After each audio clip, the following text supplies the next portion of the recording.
সংক্ষেপে কয়েকটি ঘটনার মাধ্যমে কিছু কথা তুলে ধরার আশা রাখছি।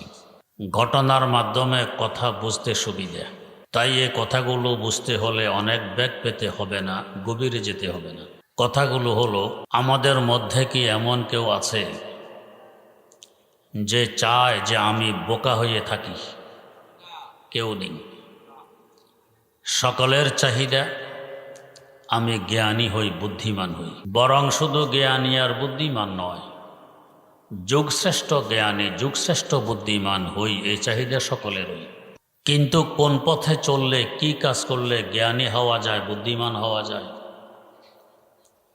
সে কাজ চয়ন করা, সে পথ চিনা আমাদের ক্ষুদ্র বিবেক দ্বারা সম্ভব নয়। তাই আল্লাহ রাব্বুল আলামিন মেহেরবানি করে ওই কাজটি চিনাই দিলেন, রাস্তাটি দেখাই দিলেন। তিনি বলেন যে কোরআন কারীম হলো বুদ্ধির ডিপু, হিকমতে ভরা, জ্ঞানে পরিপূর্ণ। ওয়াল কোরআনিল হাকিম। অতএব এই কিতাব যার সিনায় ঢুকবে তাকে জ্ঞানী বানিয়ে দিবে। এটা কোরআনের বৈশিষ্ট্য। তাই দেখা গেছে ইসলামের শুরু লগ্ন থেকে আজ পর্যন্ত কোরআনে বিদ্যা যাদের সিনায় আছে, এদের সাথে দুনিয়ার কোনো জ্ঞানী, কোনো বুদ্ধিমান কুলাইতে পারেনি, ইনশাআল্লাহ কিয়ামত পর্যন্ত পারবেও না। বদরের যুদ্ধের আগের রাত মুশরিকদের এক ব্যক্তি ভুলে মুসলমানদের তাঁবুর এরিয়ায় এসে গেছে। মুসলমানেরা তাকে ধরে ফেলে। ধরার পর জিজ্ঞেস করতেছে, তোমাদের সৈন্য সংখ্যা কত? শত্রুর সৈন্য সংখ্যা এবং শত্রুর শক্তি সম্পর্কে ধারণা থাকলে যুদ্ধের প্রস্তুতি নিতে সুবিধে। যতই জিজ্ঞেস করা হচ্ছে সে বলছে না। মানুষের ভিড় জমে যায়, জটলা বেঁধে যায়। হযরত রাসূলুল্লাহ সাল্লাল্লাহু আলাইহি ওয়াসাল্লাম জানতে চাইলেন, এখানে জটলা কিসের, ভিড় কিসের? বলা হলো যে এখানে একজন মুশরিক ভুলে এসে গেছে। আমরা তাকে জিজ্ঞেস করতেছি তাদের সৈন্য সংখ্যা কত, সে বলে না। হুজুর সাল্লাল্লাহু আলাইহি ওয়াসাল্লাম বললেন, একে আমার কাছে নিয়ে আসো। নিয়ে আসা হলো। তিনি জিজ্ঞেস করলেন, তোমরা খাওয়ার জন্য দৈনিক কয়টি ওট জবাই করো? সে বলে 10টি। হুজুর সাল্লাল্লাহু আলাইহি ওয়াসাল্লাম বললেন, একে ছেড়ে দাও, এদের সৈন্য সংখ্যা 1000। এক ওট 100 মানুষ খেতে পারে। 10 ওট জবাই করা মানে 1000 মানুষ আছে। এরা বাস্তবতাই ছিল। কৌশলে সৈন্য সংখ্যা জেনে নিলেন, সে টেরও পায়নি। এই কৌশল কিভাবে অর্জিত হলো? সিনার ভিতরে কোরআন আছে। ইয়াসিন ওয়াল কোরআনিল হাকিম। হিকমতে ভরা, জ্ঞানে পরিপূর্ণ কোরআন যার সিনায় ঢুকেছে, কোরআন তাকে জ্ঞানী বানাই দিয়েছে। হিজরতের রাত মুশরিকরা রাসূলুল্লাহ সাল্লাল্লাহু আলাইহি ওয়াসাল্লামের বাড়ির চতুর্দিক ঘেরাও করে আছে। ভোরে ভোরে তার ঘরে ঢুকবে, তাকে শহীদ করে ফেলবে। আল্লাহ রাব্বুল আলামিন ওহীর মাধ্যমে তাকে সব জানাই দিলেন এবং হিজরতের আদেশ দিলেন। তিনি প্রস্তুতি নিয়েছেন, কিন্তু মক্কার অনেক মুশরিকদের আমানত তার কাছে গচ্ছিত। এই আমানতগুলো নিয়ে তিনি চিন্তিত, কিভাবে মালিকের কাছে পৌঁছিয়ে দেয়া যায়। ভাবার বিষয়, যারা আমার রক্তের পিপাসুক, আমি তাদের আমানত নিয়ে চিন্তিত, কিভাবে পৌঁছিয়ে দেয়া যায়। ইসলাম আর কার নাম, নবী চরিত্র আর কাকে বলে? কিং কর্তব্য বিমূঢ় হয়ে আলী মুর্তজা রাদিয়াল্লাহু তাআলা আনহুকে ডেকে আনলেন। বললেন, ভাই আলী, মুশরিকরা বাড়ির চতুর্দিক দিয়ে বেষ্টনী দিয়ে আছে। আল্লাহ পাক ওহীর মাধ্যমে আমাকে জানাই দিয়েছেন, হিজরতের আদেশও দিয়েছেন। আমি তো হিজরত করব, কিন্তু এই আমানতগুলো এই মুহূর্তে মালিকের কাছে পৌঁছিয়ে দেয়া সম্ভব নয়। তাই এগুলো তোমাকে বুঝিয়ে দিলাম। আগামীকাল যথাযথ মালিককে পৌঁছিয়ে দিয়ে তুমিও হিজরত করবে। আলী মুরতাজা রাদিয়াল্লাহু তাআলা আনহু বললেন, ইয়া রাসূলুল্লাহ, আপনার আদেশ শিরোধার্য, তবে আমার ছোট্ট একটি দরখাস্ত। কি দরখাস্ত? আপনি যেই বিছানা মোবারকে ঘুমান, যে চাদর মোবারক মোড় দিয়ে ঘুমান, আমাকেও ওই বিছানা মোবারকে ওই চাদর মোবারক মোড় দিয়ে ঘুমানোর একটু অনুমতি দিবেন। রাসূলুল্লাহ সাল্লাল্লাহু আলাইহি ওয়াসাল্লাম অনুমতি দিয়ে দিলেন। কেন আলী মুরতাজা রাদিয়াল্লাহু তাআলা আনহু এই অনুমতি চাইলেন? পরবর্তীতে ফখর করার জন্য, যে আমি তো ওই আলী, যে আলী রাসূলুল্লাহ সাল্লাল্লাহু আলাইহি ওয়াসাল্লামের বিছানায় তার চাদর মোবারক মোড় দিয়ে ঘুমিয়েছি। না, তিনি চিন্তা করতেছিলেন, কাফেররা ভোরে ভোরে ঘরে ঢুকে যখন দেখবে বিছানা খালি, বুঝবে মুহাম্মদ ভেগে গেছে, হন্য হয়ে খুঁজবে, তাকে বের করে শহীদ করে ফেলবে। আমি যদি তার বিছানা মোবারকে তার চাদর মোবারক মোড় দিয়ে ঘুমিয়ে থাকি, এরা ভোরে ভোরে ঘরে ঢুকবে, একটু একটু অন্ধকার থাকবে, বুঝবে না চাদরের নিচে কে। উপরে তলোয়ার পড়বে, আমি আলী শহীদ হয়ে যাব। তারা ভাববে মুহাম্মদ শেষ হয়ে গেছে। এই সুযোগে আমার নামে নিরাপদে মদিনায় হিজরত করতে পারবেন। কি বিচক্ষণতার পরিচয় দিলেন! তখন তার বয়স মাত্র 21 বছর। এর পাশাপাশি নবী প্রেম কাকে বলে, নবীর ভালোবাসা কাকে বলে, তারও পরিচয় দিলেন। যে আমি একজন আলী কেন, এমন লক্ষ কোটি আলীর জীবনের বিনিময়ে যদি আমার রাসূল নিরাপদে হিজরত করতে পারেন, এই সওদা সস্তা হবে।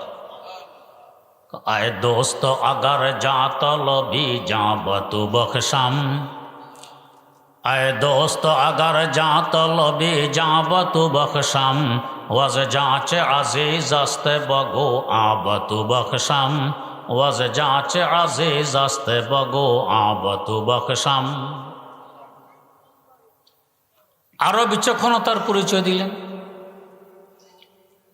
বড় বড় ঠিকই আবু জাহালের নেতৃত্বে কাফেররা ঘরে ঢুকে পড়ে।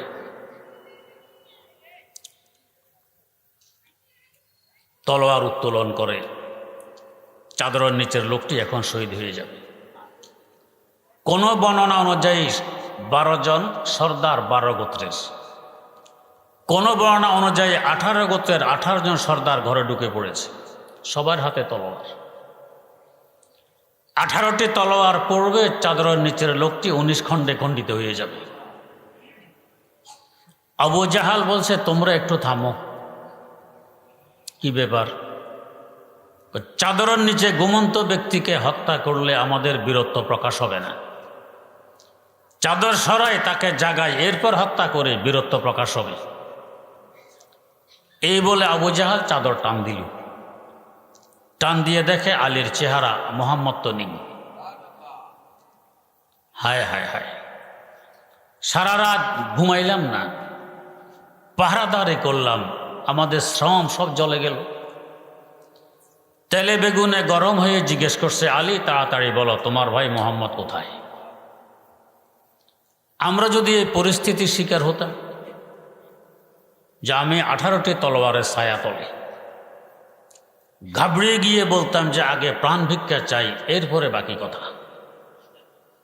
21 বছর বয়সের আলী মুরতাজা রাদিয়াল্লাহু তাআলা আনহু গর্জে উঠলেন, ও মুশরিকদের সর্দার, এই তোমার বুদ্ধির পরিচয়?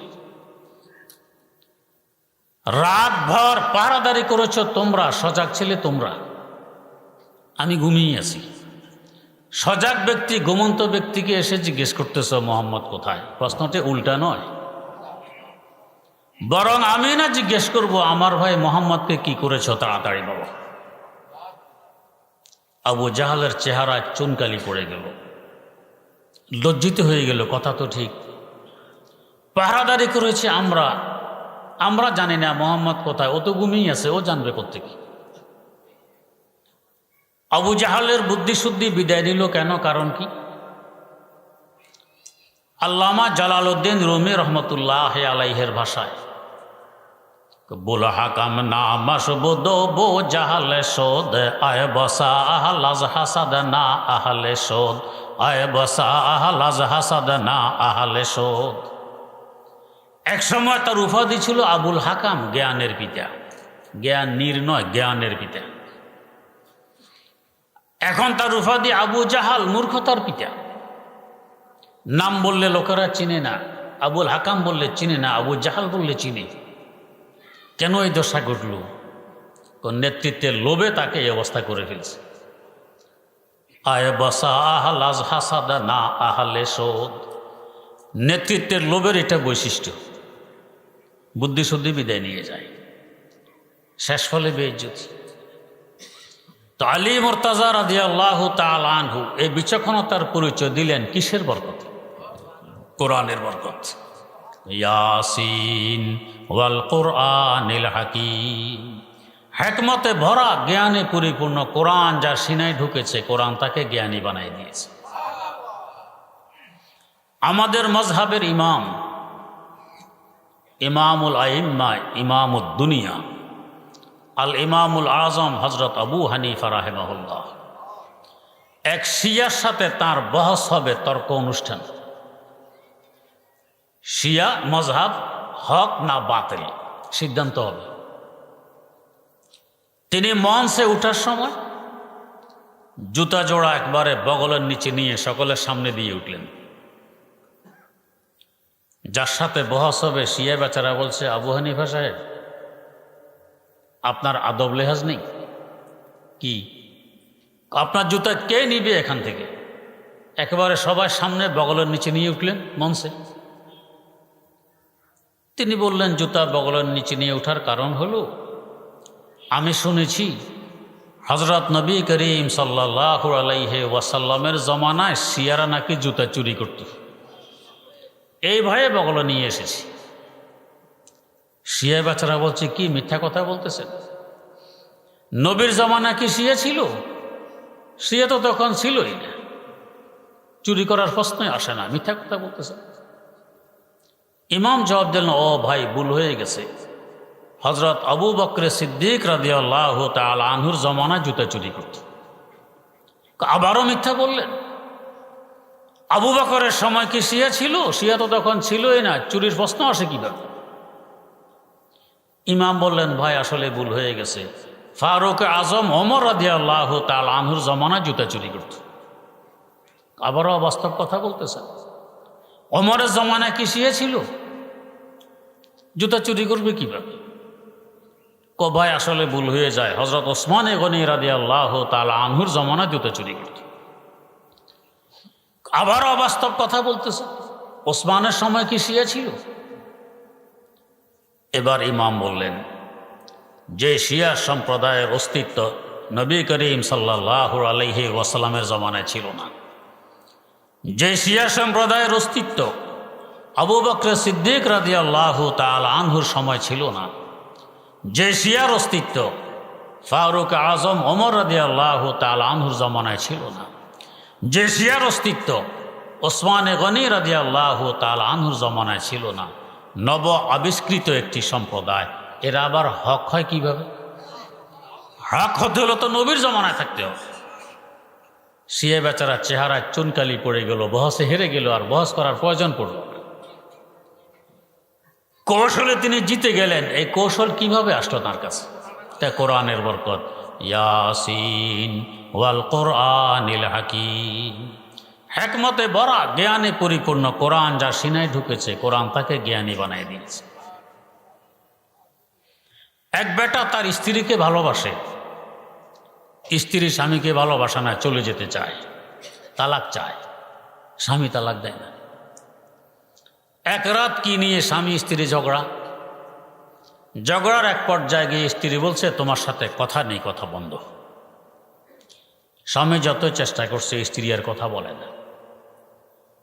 কথা না বলাতে স্বামী বলে ফেললো, আজ শবে সাদেকের আগে আগে যদি কথা না বলো তাহলে তোমাকে 3 তালাক। স্ত্রী মনে মনে খুশি, পেয়ে গেছি সুযোগ, শবে সাদেক পর্যন্ত আর কথা বলবো না, এরপরে তো তালাক হয়ে যাবে, আমি যেতে পারবো। স্বামী এ কথা বলার পর ইন্না লিল্লাহ, কি বললাম, স্ত্রী তো এটাই চায়। এখন স্ত্রীকে রাখার কি বুদ্ধি? স্ত্রীকে রাখা ভালো না বিদায় করা ভালো? রাখা ভালো। স্বামী ভালোটা চায়, স্ত্রী মন্দটা চায়। বেচারা বিভিন্ন আলেমের শরণাপন্ন হয়, স্ত্রীকে কিভাবে রাখা যায়। সকলের এক কথা, কথা বলানোর চেষ্টা করো, রাখতে পারবে। যদি কথা বলাইতে না পারো, শবে সাদেক হওয়া মাত্র তালাক হয়ে যাবে। শেষমেশ বেচারা ধন্য দিল ইমামে আজম আবু হানিফা রাহিমাহুল্লাহু তাআলার খেদমত। এসে বলল, হুজুর, আমি স্ত্রীকে রাখতে চাই, স্ত্রী চলে যেতে চায়। আজ আমি একটি কথা বলে ফেলেছি, খেয়াল করি যে শবে সাদেকের আগে আগে যদি কথা না বলো তাহলে 3 তালাক। এখন ও তো মুখে তালা দিয়ে বসে আছে, আর কথা বলে না, শবে সাদেকের অপেক্ষায়। স্ত্রী রাখার কি বুদ্ধি? ইমাম বললেন, নাকে তেল দিয়ে ঘুমাও, তালাক হবে না। ইমামের কথার উপরও তো পূর্ণ আস্থা আছে। এসে নিশ্চিন্তে ঘুমিয়ে পড়ছে, আর স্ত্রী গাঁটটি বাঁধে, শবে সাদেক হবে, তালাক পড়বে, আমি বিদায় নিই। এদিকে ইমাম ওই মহল্লার মুয়াজ্জিন সাহেবকে ডেকে বললেন, মুয়াজ্জিন সাহেব, আজকে একটু শবে সাদেকের 1 ঘন্টা আগে একবার আজান দিবেন। হুজুর, কেন? এটা এখন বলা যাবে না, পরে বল। ইমামের আদেশ, মুয়াজ্জিন সাহেব 1 ঘন্টা আগে আজান। স্ত্রী তো আর জানে না। বস গাঁটটি হাতে নিয়ে স্বামীর পাশে এসে জাগায়, এই উঠুন, সালাম, আমি গেলাম। স্বামী চোখ খুলে দেখে আজান আওয়াজ শোনা যায়, স্ত্রীর হাতে গাঁটটি বিদায় নিতেছে, সালাম দেয়। হায় হায় হায়, ইমাম আমাকে ধোঁকা দিয়ে দিল। দৌড়িয়ে গেল ইমামের খেদমতে, হুজুর, আপনি আমাকে ধোঁকা দিলেন। কি ধোঁকা? তালাক তো হয়ে গেছে। স্ত্রী গাঁটটি নিয়ে রওনা করছে, সালাম দিয়ে যায়। না, তালাক হয়নি। না হুজুর, আজান শুরু হওয়ার পরেই সে কথা বলেছে, আগে বলেনি। না, তালাক হয়নি। না হুজুর, আমি শুনেছি আজান। শুনেছ ঠিক, স্ত্রীকেও ডাকো, তোমাদের মুয়াজ্জিনকেও ডাকো। উভয়জনকে ডাকা হইল। সবার সামনে ইমাম জিজ্ঞেস করলেন, মুয়াজ্জিন সাহেব, আজান দিয়েছেন কখন? হুজুর, শবে সাদেকের ঘণ্টাখানেক আগে দিয়েছিলেন। স্ত্রীর তো মাথায় হাত, হায় হায় হায়, কথা তো বলে ফেলছি, স্বামীকে জাগাইলাম, সালাম দিলাম, আমি গেলাম, বললাম, তালাক তো হইল না। এই কৌশলে স্ত্রী রাখার ব্যবস্থা করে দিলেন। কৌশল কিভাবে অর্জন হইল? কোরআনের বরকত। ইয়াসিন ওয়াল কোরআনিল হাকিম, হিকমতে ভরা, জ্ঞানী পরিপূর্ণ কোরআন যা সিনায় ঢুকেছে, কোরআন তাকে জ্ঞানী বানাই দিয়েছে। সিরাজুল হিন্দ হযরত শাহ আব্দুল আজিজ মুহাদ্দিস দেহলভী রাহিমাহুল্লাহ, তাফসিরে আজিজের লেখক, এমন আলেম ভারতবর্ষে কমে জন্ম নিয়েছে। তার কাছে খ্রিস্টান পাদ্রী এসে প্রশ্ন করে, খ্রিস্টানরা এই দেশে বহু পাদ্রী, বহু পণ্ডিত আমদানি করেছে ইউরোপ থেকে, যে মুসলমান মৌলবীদের সাথে বহস করে এদেরকে হারাই দিবে, প্রমাণ করবে ইসলাম অসত্য, খ্রিস্ট ধর্ম সত্য। কিন্তু আল্লাহ রাব্বুল আলামিনের মেহেরবানি, কোনো একটি তর্ক অনুষ্ঠানে কোনো খ্রিস্টান পাদ্রী, কোনো পণ্ডিত জিততে পারেনি। এমনকি কোনো কোনো অনুষ্ঠানে পরাজিত হয়ে লজ্জায় আত্মহত্যা পর্যন্ত করেছে পাদ্রীরা। তো পাদ্রী এসে জিজ্ঞেস করে, হুজুর, একটি প্রশ্ন। কি? আমি এক জায়গায় যাচ্ছি, কিছু দূর যাওয়ার পর দেখি রাস্তার 2 দিকে, আমার রাস্তা কোনটি চিনি না। ওখানে দেখি 2 জন মানুষও আছে, একজন নাক টেনে ঘুমায়, আর একজন সজাগ বসে আছে। আমি কাকে জিজ্ঞেস করে রাস্তা চিনব? শাহ আব্দুল আজিজ মুহাদ্দিস দেহলভী রহমতুল্লাহ আলাইহি বললেন, সজাগ লোকটির না তুমি অপেক্ষায় বসে থাকো ঘুমন্ত লোকটির সজাগ হওয়া পর্যন্ত। সে সজাগ হলে তাকে জিজ্ঞেস করে রাস্তা চিনবে। পাদ্রী বলে উল্টা কথা বললেন, সজাগ লোককে জিজ্ঞেস করলে সমস্যা কি? শাহ আব্দুল আজিজ মুহাদ্দিসে দেহলভী রহমতুল্লাহ আলাইহি জবাব দিলেন, সজাগ লোকটাও রাস্তা চিনে না, এই জন্য এও তো বসে আছে ঘুমন্ত লোকের সজাগ হওয়ার অপেক্ষায়। এ চিনলে তো বসে থাকতো না। ঘুমন্ত ব্যক্তি চিনে নিশ্চিন্ত তাই ঘুমায়, সে যদি না চিনত টেনশনে ঘুম আসতো না, সেও বসে থাকত। এরপর বললেন, তুমি প্রশ্ন কেন করেছো আমি কি বুঝিনি? কেন? তুমি এই জন্য করেছো যে তোমাদের নবী সজাগ, জিন্দা, ঈসা আলাইহিস সালাম চতুর্থ আকাশে আছেন, আমাদের নবী ঘুমাইতেছেন মদিনার রওজা পাকে। যদি আমি বলতাম সজাগ ব্যক্তিকে জিজ্ঞেস করে রাস্তা চিনতে হবে, তুমি লাভ মারতা যে তাহলে খ্রিস্ট ধর্ম মানতে হবে, ইসলাম ধর্ম মানা যাবে না। ইসলাম নবী ঘুমন্ত, খ্রিস্ট ধর্ম নবী সজাগ। তোমাদের নবীও তো অপেক্ষায় আছে আমাদের নবী সজাগ হওয়ার। কিয়ামতের আগে আবার আসবে, আমাদের নবীর বাতানো দিন অনুযায়ী চলে তিনিও তার গন্তব্য বেহেশতে পৌঁছবেন। খ্রিস্টান পাদ্রীর চেহারায় চুনকানি। এই কৌশল কিভাবে তার মধ্যে আসলো? তা কোরআনের বরকত। ইয়াসিন ওয়াল কোরআনিল হাকিম, হিকমতে ভরা জ্ঞানে পরিপূর্ণ কোরআন যা সিনায় ঢুকেছে, কোরআন তাকে জ্ঞানী বানাই দিয়েছে। মাদ্রাসার একজন ছাত্র বারান্দায় বসে বসে পড়তেছে, সামনে দিয়ে রাস্তা, এক লোক যায়। কিছু মানুষ আছে, আল্লাহ পাক ক্ষমা করুন, আলেম দেখলে, মাদ্রাসার ছাত্র দেখলে, মাদ্রাসা দেখলে সহ্য হয় না, চুলকানি শুরু হয়। আটকানোর জন্য কত ধরনের প্রশ্ন শুরু করে। কেউ তো প্রশ্ন করে বুঝার জন্য, কেউ করে আটকানোর জন্য। আমাকেও একদিন এক ভদ্রলোক এসে বলতেছে, হুজুর একটি প্রশ্ন। কি? প্রশ্ন করার আগে কৃতিত্ব প্রকাশ করতেছে। এই প্রশ্নটি আমি মুফতি আব্দুর রহমান সাহেবকেও করেছিলাম, তিনিও উত্তর দিতে পারেননি।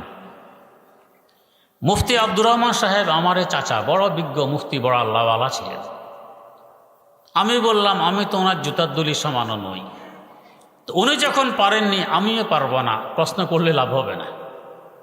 না হুজুর করি না, দেখেন না প্রশ্ন করে। কি প্রশ্ন?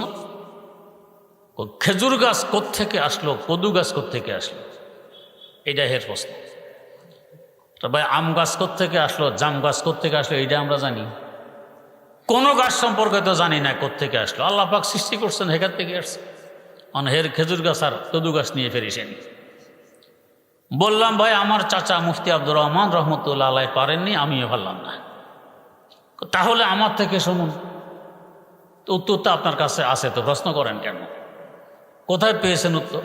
আমার কাছে কিতাব আছে। কি কিতাব? হাজার মসলা। কিতাবের নাম হাজার মসলা।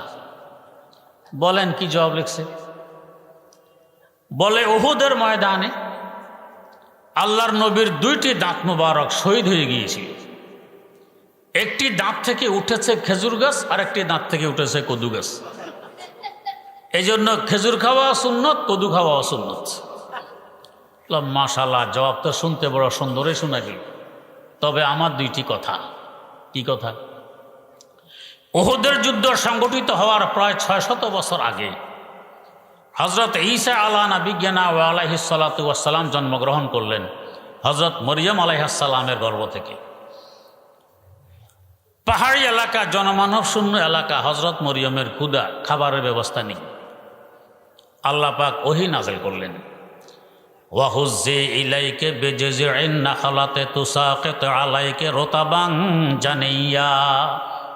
ও মরিয়ম, তোমার পাশে যে খেজুর গাছ দাঁড়াই আছে, খেজুর গাছের ডালের আগা নিচের দিকে ঝুলে, ডাল একটা ধরে নাড়া মারো, তরু তাজা খেজুর পড়বে, খেতে পারবে। 600 বছর আগের ওই খেজুর গাছ কার দাঁত থেকে উঠেছিল? বেচারা জল। 2 নম্বর কথা, এরও আরো বহু আগে হযরত ইউনুস আলা নবিয়্যিনা ওয়া আলাইহিস সালাতু ওয়াস সালাম চলে গেলেন মাছের পেটে। দীর্ঘ 40 দিন মাছের পেটে রইলেন। হজম হয়ে গেছেন? হননি। কেন হইলেন না? সেখানে তো অক্সিজেন নেই, সাগরের তলার অন্ধকার, মাছের পেটের অন্ধকার, এরপরে হজম কেন হলেন? তো সেখানেও তিনি আমার আল্লাহর জিকির বলেননি, সেখানে অহরহ জিকিরে মগ্ন। কি লা ইলাহা ইল্লা আনতা সুবহানাক ইন্নী কুনতু মিনাজ জালিমিন। জিকির জারি থাকে, কলব এটা জিন্দা। আর জিন্দা কলব যে দেহে থাকে, এই দেহ থাকে জিন্দা। জিন্দা দেহ কোনোদিন হজম হয় না। অনেক মানুষ ঘুমানোর সময় হা করে ঘুমায়। এই সুযোগে যদি ইঁদুর একটা ঢুকে যায় ভিতরে, পেটের ভিতরে ঢুকে দৌড়াদৌড়ি করে, এদিকে এক ঠেলা এদিকে এক ঠেলা, যতদিন এটা দৌড়াদৌড়ি করবে জিন্দা থাকবে, অতদিন হজম হবে? হবে না।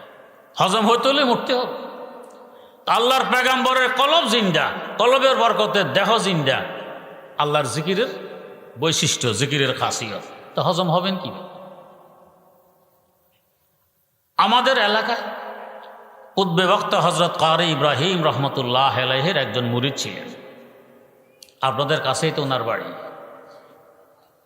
দশগড়িয়ার পাশে। হিজরত করে চলে গেছেন কুমিল্লা উজানি। হজরতের ওই মুরিদ হায়দর আলী কারি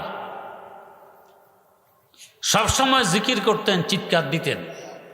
গরম এত বেশি, কি শীতকাল কি গরমকাল, পায়ে জুতা স্যান্ডেল নেই, মাথায় টুপি পাগড়ি নেই, গায়ে জামা গেঞ্জি নেই, শুধু লুঙ্গি, খালি পায়ে হাঁটতেন, চিৎকার দিতেন, জিকির করতেন। তখনও মাইকের তেমন প্রচলন হয়নি। খালি মুখে আজান দিতেন, 5 কিলোমিটার দূর থেকে শোনা যেত। কি ইমানি শক্তি! বহাস করতে রওনা করছেন এক বেদাতির সাথে। পথের মধ্যে এক লোকের দেখা হয়ে বলতেছে, কারি সাহেব বহাস করতে যেতেছেন, উনি তো অনেক বড় আলেম। তুমি জবাব দেন, কয় হাত লম্বা? চিন্তা করেন কি ইমানি শক্তি! উনি একদিন আসতেছেন, আমি আমার আব্বাজান রহমতুল্লাহ আলাইহির সাথে যাচ্ছি। আমি তখন ছোট্ট। আব্বাজানকে দেখে চিখ মারলেন, দিলেন চিৎকার। এত জোরে চিৎকার আমি আর জীবনে শুনিনি। আমি তো লাভ দিয়ে উঠছি। চিৎকার দিয়ে বলতেছেন, জেকেরে গো জেকেরে গো জেকেরে তোরা জানাস, জেকেরে গো জেকেরে গো জেকেরে তোরা জানাস, দিলেরা জিন্দা কুনি যে জিকিরে রহমানাস, দিলেরা জিন্দা কুনি যে জিকিরে রহমানাস। জিকির করতে থাকো, এটা তোমার জান। রহমানের জিকিরের মাধ্যমে কলবকে জিন্দা রাখো। তা আল্লাহর নবী ইউনুস আলাইহিস সালাম মাছের পেটের ভিতরে জিকির জারি, কলব জিন্দা। কলব জিন্দা হলে দেহ জিন্দা, এটা হজম হবে কিভাবে? 40 দিন পর মাছ তাকে সাগরের কূলে ছেড়ে দিয়ে যায়। এখন ছায়ার প্রয়োজন, নিরাপত্তার দরকার। আল্লাহ পাক উপরে কদু গাছের ব্যবস্থা করে দিলেন। কদু গাছের পাতা বড় বড়, ছায়া বেশি হয়। আবার কদু গাছে মাছি বসে না। ওই কদু গাছটি কার দাঁত থেকে উঠেছিল। এখন বেচারা আল্লাহ জব দিতে পারতেছেন। তো কিছু মানুষ আছে আটকানোর জন্য প্রশ্ন করে। এখানে ওই তালেবে এলেম বারান্দায় বসে বসে পড়তেছে, আরেক বেটা রাস্তা দিয়ে যায়।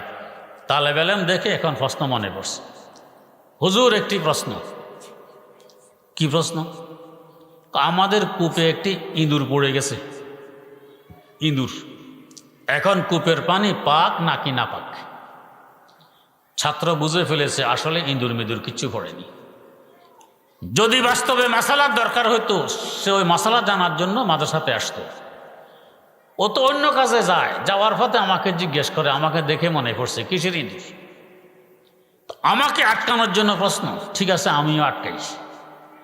তো ছাত্র বলে, চাচা যান, প্রশ্ন করেছেন, সঠিক উত্তর পেতে হলে আমাকে কিছু তথ্য সরবরাহ করতে হবে। কি তথ্য? তথ্য হলো ইঁদুর কূপে পড়ার 2 সুরত, 2 অবস্থা। হয়তো নিজে নিজে পড়েছে অথবা কেউ ফেলে দিয়েছে। নিজে নিজে যদি পড়ে থাকে তাও আবার 2 সুরত। হয়তো যাওয়ার পথে বেখেয়ালে পড়ে গেছে অথবা স্ব ইচ্ছায় লাফ দিয়ে পড়ছে। পড়ার পরে আবার 2 সুরত। হয়তো এখনো সাঁতার কাটে অথবা নিস্তেজ হয়ে গেছে, সাঁতার কাটা বন্ধ। এরপর আবার 2 সুরত, হয়তো এখনো জিন্দা আছে অথবা মারা গেছে। যদি মারা গিয়ে থাকে আবারও 2 সুরত। হয়তো এখনো ভাসতেছে অথবা ডুবে গেছে। যদি ডুবে গিয়ে থাকে আবারও 2 সূরত, হয়তো ফুলে গেছে অথবা এখনো ফুলেনি। যদি ফুলে গিয়ে থাকে আবারও 2 সূরত, হয়তো ফেটে গেছে অথবা এখনো ফাটেনি। যদি ফেটে গিয়ে থাকে আবারও 2 সূরত, হয়তো পানিতে গন্ধ এসে গেছে অথবা এখনো পানিতে কোনো গন্ধ আসেনি। যদি গন্ধ এসে যায় আবারও 2 সূরত, হয়তো পানির রঙেও পরিবর্তন হয়ে গেছে অথবা রঙে কোনো পরিবর্তন হয়নি। যদি রঙে পরিবর্তন হয় আবারও 2 সূরত, বালতি দিয়ে পানি উঠানোর সময় ইঁদুরের পচা অংশ বালতিতে করে ওঠে অথবা ওঠে না। যদি ওঠে আবারও 2 সূরত, গোস্ত সহকারে ওঠে অথবা গোস্ত গলে শেষ হয়ে গেছে, শুধু হাড্ডি ওঠে। যদি হাড্ডি ওঠে আবারও 2 সূরত, হয়তো জোড়া এখনো ঠিক আছে অথবা হাড্ডি জোড়াও ছেড়ে দিয়েছে। এতটুক পৌঁছার পরে প্রশ্নকারী চাচা মিয়া বলে, হুজুর আসসালামু আলাইকুম ওয়া রাহমাতুল্লাহ, আমি গেলাম। এরপরে বাপরে বাপ, এ মাদ্রাসায় কি যে লেখাপড়া হয়। হ্যাঁ, মাত্র একটা প্রশ্ন করার দেরি, হুজুর 2 সূরত 2 সূরত 2 সূরত, যেন ঢাকা থেকে নোয়াখালী এক্সপ্রেস ছাড়ছে তো ছাড়ছে, সোনাপুর আসার আগে কোনো স্টেশন ধরবে না। আমার তো বেদিস হয়ে যাওয়ার কথা। আরো কতক্ষণ দেরি করলে কত 2 সূরত বের করতে আল্লাহ জানে। আরে বাপরে, বিচক্ষণতার মাধ্যমে টলাই দিলেন। বিচক্ষণতা আসলো কিসের বরকত? কোরআনের বরকত। ইয়াসিন ওয়াল কোরআনিল হাকিম, হিকমতে ভরা জ্ঞানে পরিপূর্ণ কোরআন যা সিনায় ঢুকেছে, কোরআন তাকে জ্ঞানী বানাই দিয়েছে। বেষ্টম এতটুকু, এরা এদের জ্ঞান প্রকাশ করে না, অন্যরা প্রকাশ করে। কেউ রাগ করবেন না, বাস্তব কথা বলছি। যদি জিজ্ঞেস করা হয়, ভাইজান আপনার কি নাম? অ্যাডভোকেট সমদ আলী। অ্যাডভোকেট কি নামের অংশ? এটা বলতে হবে কেন? আমি যে অ্যাডভোকেট জানাইতে হবে তো। হ্যাঁ, আমি বড় বিজ্ঞান, অ্যাডভোকেট সমদ আলী। পরিচয়ের জন্য যদি বলতে হয় তো বলেন, অসুবিধা নেই, না জায়েজ নয়। ভাইজান আপনার কি নাম? ইঞ্জিনিয়ার আবিদ আলী। ইঞ্জিনিয়ার বলার দরকারটা কি? এটা তো আপনার নামের অংশ নয়। জানতে চেয়েছি নাম, ইঞ্জিনিয়ার বলবে। পক্ষান্তরে একজন বিজ্ঞ আলেম আল্লাহওয়ালাকে জিজ্ঞেস করুন, হুজুর আপনার কি নাম? বলবে আব্দুল্লাহ। জীবনও বলবে না শাইখুল হাদিস আব্দুল্লাহ, জীবনও বলবে না হাদিয়ে দাওরান আব্দুল্লাহ, জীবনও বলবে না শাইখুদ দাহার আব্দুল্লাহ, জীবনও বলবে না মুফাসসিরে কোরআন আব্দুল্লাহ, জীবনও বলবে না। এরা প্রকাশ করে না, ওরা প্রকাশ করে। বেশ কমে তুটু। যেমন আমাদের কুমিল্লার গৌরব জীবন কাটাইছেন আপনাদের নোয়াখালী আল্লামা মোস্তফা আল হোসাইনি রাহেমাহুল্লাহ। নোয়াখালীর কে আছে ওনাকে চিনে না? বিয়ে শাদিয়ে করেছেন নোয়াখালী, জীবনও কাটিয়েছেন নোয়াখালী। শেষ বয়সে জামে ওসমানিয়া শাইখুল হাদিস ছিলেন। উনি একদিন সফর অবস্থায় হোটেলে খেতে বসলেন। যেই টেবিলে হুজুর বসেছেন ওই টেবিলে আরেক ভদ্রলোক বাম হাতে চা খায়। এটা ভদ্রতা? আল্লাহ মাফ করুন। ভদ্রতা অভদ্রতা বুঝার মতো যোগ্যতা হারিয়ে ফেলেছি। দিন থেকে দূরে সরার প্রভাব। বিজাতি যা করে তা আমাকে করতে হবে, বিজাতির অনুকরণ, এটাকে মনে করি ভদ্রতা। কিন্তু এই অনুকরণে আমাকে কোথায় নিয়ে গেছে? গোলামের জিঞ্জির এখন আমার পায়ের বেড়ি, বের হওয়ার কোনো রাস্তা নেই।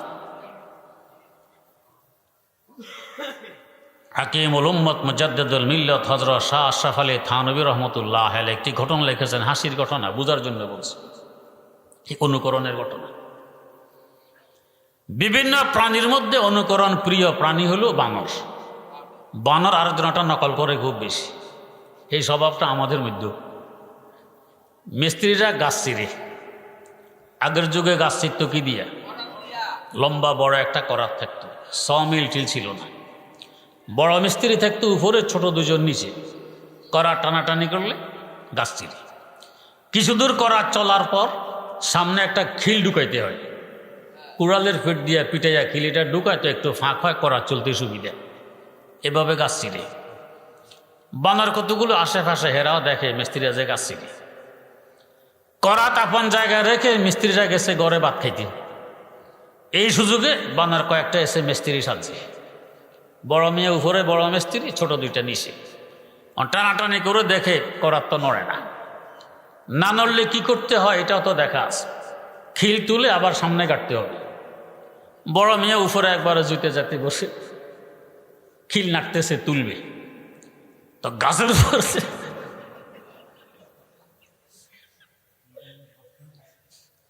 গাছের উপর বসে, পরনে তো লুঙ্গি পাচ্ছে,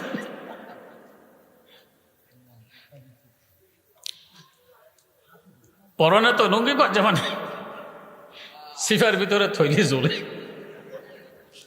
আর হে খিল নাড়তে নাড়তে হঠাৎ যখন খিল উঠছে,